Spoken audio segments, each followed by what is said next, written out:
கன்னியாகுமரி மாவட்டம் ராஜாக்கமங்கலம் அருகே உள்ள ஆயிரங்கால் பொலிமுகம் கடலுக்கு சுற்றுலா வந்த 5 பயிற்சி மாணவர்கள் கடல் அலையில் சிக்கி உயிரிழப்பு. கன்னியாகுமரி மாவட்டம் கணபதிபுரம் பகுதியைச் சேர்ந்தவர் முத்துக்குமார், வயது 24. இவர் திருச்சியில் உள்ள ஒரு தனியார் மருத்துவக் கல்லூரி மருத்துவமனையில் பயின்று பயிற்சி மருத்துவராக பணியாற்றி வருகிறார். இவரது உறவினர் திருமணம் நேற்று மார்த்தாண்டம் பகுதியில் நடைபெற்றது. இதற்காக முத்துக்குமாருடன் பயின்று வரும் 12 மாணவ மாணவிகள் நேற்று முன்தினம் கன்னியாகுமரிக்கு வந்துள்ளனர். திருமணம் முடிந்து நேற்று கன்னியாகுமரி மாவட்டத்தில் உள்ள சுற்றுலா தலங்களுக்கு சென்று வந்த நிலையில் இன்று காலை திருப்பரப்பு அருவிக்கு செல்வதற்காக அதில் 8 பேர் புறப்பட்டனர். அப்போது திருப்பரப்பு அருவியில் தண்ணீர் குறைவாக கொட்டுகிறது என தகவலை தெரிந்து அந்த 8 பேரும் அங்கிருந்து லெமூர் கடற்கரை சொல்லக்கூடிய ஆயிரங்கால் பொலிமுகம் கடற்கரைக்கு வந்தனர். கடற்கரை பகுதியில் கால் நனைத்து விளையாடி கொண்டிருந்தனர். அப்போது திடீரென கடலிலிருந்து வந்த ராட்சச அலை 6 பேரை இழுத்துச் சென்றது.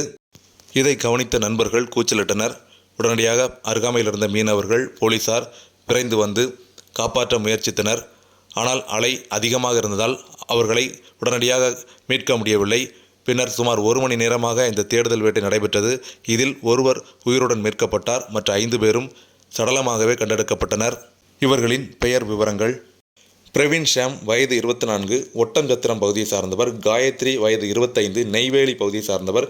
சாருகவி, வயது 23, தஞ்சாவூர் பகுதியை சார்ந்தவர். வெங்கடேஷ், வயது 24, ஆந்திர பிரதேஷ். சர்வதர்ஷினி, வயது 23, நாகர்கோவில் பகுதியை சார்ந்தவர். இவர்களை சடலமாகவே மீட்க முடிந்தது.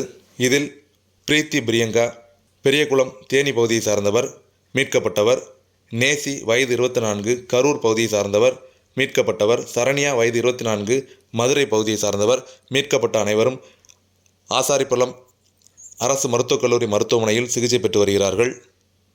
இதில் இறந்ததில் 3 பெண்கள், 2 ஆண்கள் மற்றும் மருத்துவமனையில் 3 பேர் சிகிச்சையில் உள்ளனர். சிகிச்சையில் உள்ளவர்களை மாவட்ட ஆட்சியர் PN ஸ்ரீதர், மாவட்ட காவல் கண்காணிப்பாளர் சுந்தரவதனம் ஆகியோர் நேரில் சந்தித்து ஆறுதல் கூறினர்.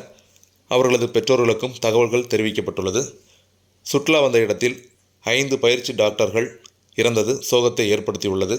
குமரி மாவட்டத்தில் 2 நாட்களாக கடல் சீற்றமாக இருக்கும் என்று மாவட்ட ஆட்சியர் PN ஸ்ரீதர் எச்சரிக்கை விடுத்திருந்த நிலையில் நேற்று குளச்சல் கோடிமுனை பகுதியில் கடல் அலையில் சிக்கி சென்னையை சேர்ந்த 2 பேர் பலியானார்கள். அதேபோன்று தேங்காப்பட்டினம் பகுதியில் தந்தையுடன் வந்திருந்த சிறுமி ஆத்ரா, வயது 7, அந்த சிறுமியும் கடல் அலையில் இழுத்துச் சென்று உயிரிழந்தார். இந்நிலையில் இன்று லெமூர் கடற்கரைக்கு சுற்றுலா வந்திருந்த பயிற்சி மாணவர்கள், மருத்துவ மாணவர்கள் 5 பேர் கடல் நீரில் சிக்கி உயிரிழந்தது சோகத்தை ஏற்படுத்தியுள்ளது. அப்படி கடந்த 2 நாட்களில் கடல் அலையில் சிக்கி உயிரிழந்தோர் எண்ணிக்கை 8ஆக உயர்ந்துள்ளது.